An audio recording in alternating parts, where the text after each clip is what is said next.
तीखी बात में आपका एक बार फिर से स्वागत है। आज हम बातचीत कर रहे हैं कांग्रेस के नए युवा नेता अजय माकन से। अब किसको युवा नेता बना दिया और नए भी कर दिया। नए युवा नेता ना, पुराने, पहले तो मिनिस्टर थे आप। ये बताइए कि उसकी इकोनॉमिक्स की बात छोड़ देते हैं आप थोड़ी देर के लिए, क्योंकि उसमें आप आंकड़े देंगे, मैं भी आंकड़े दूंगा, तो बहुत बहस भी, वो कभी और दिन करेंगे।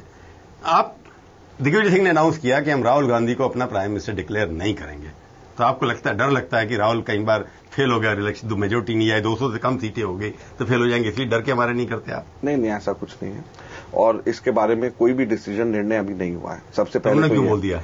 अब आपने मुझे खुद अभी सबसे पहले बोला कि मुख्य स्पोक्स पर्सन और मैं कम्युनिकेशन, राहुल गांधी प्रधानमंत्री कैंडिडेट होंगे या नहीं होंगे, इसके बारे में कोई निर्णय नहीं है। मैं आपको अभी बताता हूं कि इस वक्त हम लोगों का कोई निर्णय इस वक्त नहीं है। चुनाव के अंदर भी 1 साल है, एक बात। दूसरी बात, हम लोग रूलिंग पार्टी हैं, हमारे अपने प्रधानमंत्री हैं और हमारे अपने प्रधानमंत्री ने अच्छा काम किया है।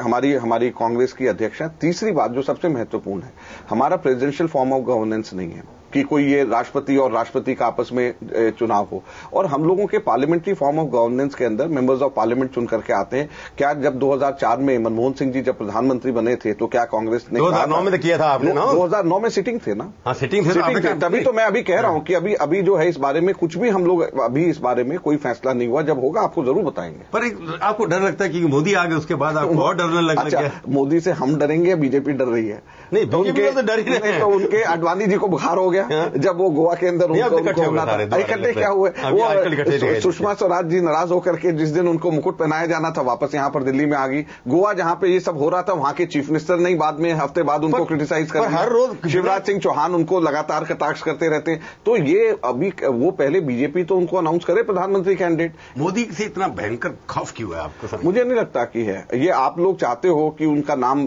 आगे ले लेकर के उनके क्वेश्चन पूछ करके, अब आप क्वेश्चन पूछोगे और हम जवाब नहीं देंगे। जब आपके दिग्विजय सिंह ने कहा था, अभी मैं पूछ रहा हूं। मैं तो आपको स्टेटमेंट भी दे दिया। हम लोग खौफजदा नहीं है उनसे। खौफजदा बीजेपी में उनके अपने पार्टी के काडर के लोग हैं, एनडीए के दूसरे लोग उनसे खौफजदा हैं। हमारे करके वो प्रेसिडेंशियल इलेक्शन हो रहे हैं और आपके पास उनके मुकाबले कैंडिडेट, जैसे उन्होंने पोलराइजेशन आज भी स्टेटमेंट दिया, मैं हिंदू नेशनलिस्ट हूं। क्या बोला? हिंदू नेशनलिस्ट। नेशनलिस्ट हिंदू क्यों नहीं बोला? नहीं, ये तो इसका परेशानी नहीं तो उनका कहना है कि मैं हिंदू हूं, पैदा हुए थे, नेशनलिस्ट हूं।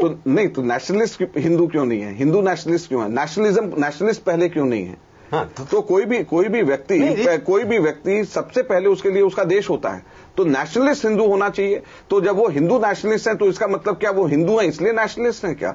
नहीं, उनका स्टेटमेंट और भी उन्होंने दिया जिसके ऊपर कांग्रेस वाले चार्ज चला रहे हैं कि पप्पी के बारे में कुछ बोले। मैं सुना नहीं क्या कहा उन्होंने, आपने कोई स्टेटमेंट दिया है सुना उसके ऊपर? नहीं, हमने सिर्फ ये कहा है कि जिस तरीके से उन्होंने उपमा जिस तरीके की दी है, जिस तरीके के पैरेलल्स ड्रॉ करे हैं, जिस तरीके के उदाहरण दिए हैं, वो हमारे सभ्य भारत की वो तस्वीर नहीं है। जो आइडिया ऑफ इंडिया है, जो इंडिया की एक तस्वीर हमारे लोगों में है, जिसके अंदर सब लोग मिल करके रहते हैं, सारी जात, सारी कास्ट, सारे धर्म के लोग सब मिल करके सौहार्द से रहते हैं, वो उनकी उपमा उस अनुसार नहीं है। वो उस लेवल का उदाहरण नहीं दिया है जिस लेवल को वो पाना चाहते हैं। प्राइम मिनिस्टर कैंडिडेट है भैया, तो लेवल समझते हैं कि मैं प्राइम मिनिस्टर, वो सोच तो दिखाएं।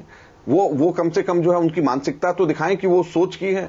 अब जब उपमा जिस तरीके से दे रहे हैं तो वो उनकी मानसिकता और वो सोच और उस लेवल की बात है। आपको लगता है? मेरे को नहीं लगता। मेरे को लगता है विकृत मानसिकता है। और जिस तरीके की मानसिकता का उन्होंने, जिस तरीके से उन्होंने जो उपमा दी है, मैं कहना भी नहीं चाहता, क्योंकि मैं सोचना भी नहीं चाहता कि इस तरीके की मानसिकता से कोई व्यक्ति पूरे के पूरे कम्युनिटी को, कौम को किस तरीके से इस तरीके से सोच सकता है। ये बड़े शर्म और दुख की बात है। पर एक बात बताइए, अभी जजमेंट आई है सुप्रीम कोर्ट की, क्रिमिनल नहीं होने चाहिए। आपकी पार्टी की तरफ से कोई स्टेटमेंट नपातुला आया, कोई क्लियर नहीं आ रहा अभी तक। बीजेपी वाले पे आप नेशनल पार्टी, नहीं, हम लोगों ने 20% आपके लोग क्रिमिनल है, उनके 31% है, नहीं, किसी का 80% है। हमारा बड़ा क्लियर मानना है कि जो कन्विक्ट हैं उनको लेजिस्लेचर में और पार्लियामेंट में उनकी कोई जगह नहीं होनी चाहिए।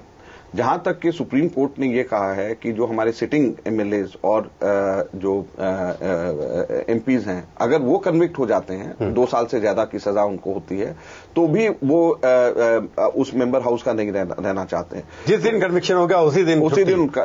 तो मैं नहीं समझता कि इसमें कोई खराबी है और हम लोगों ने इसका स्वागत भी किया है। कांग्रेस पार्टी इस बात में है कि जो कन्विक्ट नहीं हुए, जो चार्जशीटेड है, वो रह सकते हैं मंत्री। नहीं, हम इस बात पे हैं कि जो कन्विक्ट हो गए उनको हटना चाहिए। मैं चार्जशीट जो है मैं उसकी बात कर रहा हूं जो कन्विक्ट हो गए। हाँ, तो मैं ये कह रहा हूं कि चार्जशीट मामले में आपका कोई व्यू नहीं है। मैं ये कह रहा हूं कि जो कन्विक्ट हो गए, कन्विक्शन ही मतलब उसका कि वो उसके अंदर सजा याफ्ता है, 2 साल से ज्यादा जिसका जो कानून है उसका पालन होना चाहिए। हाँ, पर जो चार्जशीटेड है उनके बारे में आपका कोई व्यू नहीं है, क्योंकि आपके लोग चार्जशीटेड हैं, सरकार झारखंड में बना सकते हैं, आप कहीं और बना सकते हैं। चार्जशीट का मतलब ये नहीं है कि उसके अगेंस्ट एलिगेशन प्रूव हो गया है।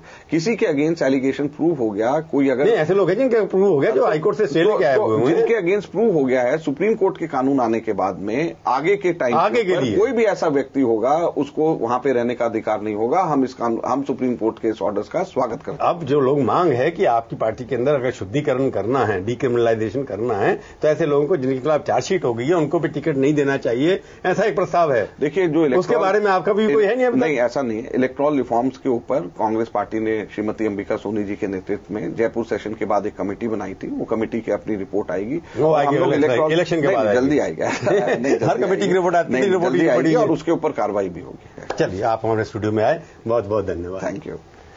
तो ये थी आज की तीखी बात। तीखी बात का ये कार्यक्रम आपको कैसा लगा? आप अपनी राय हमें ईमेल के जरिए भी भेज सकते हैं। अगले हफ्ते आएगी बारी किसी और हस्ती की, और उससे हम करेंगे तीखी बात इसी समय, इसी चैनल पर। तब तक के लिए प्रभु चावला का नमस्कार।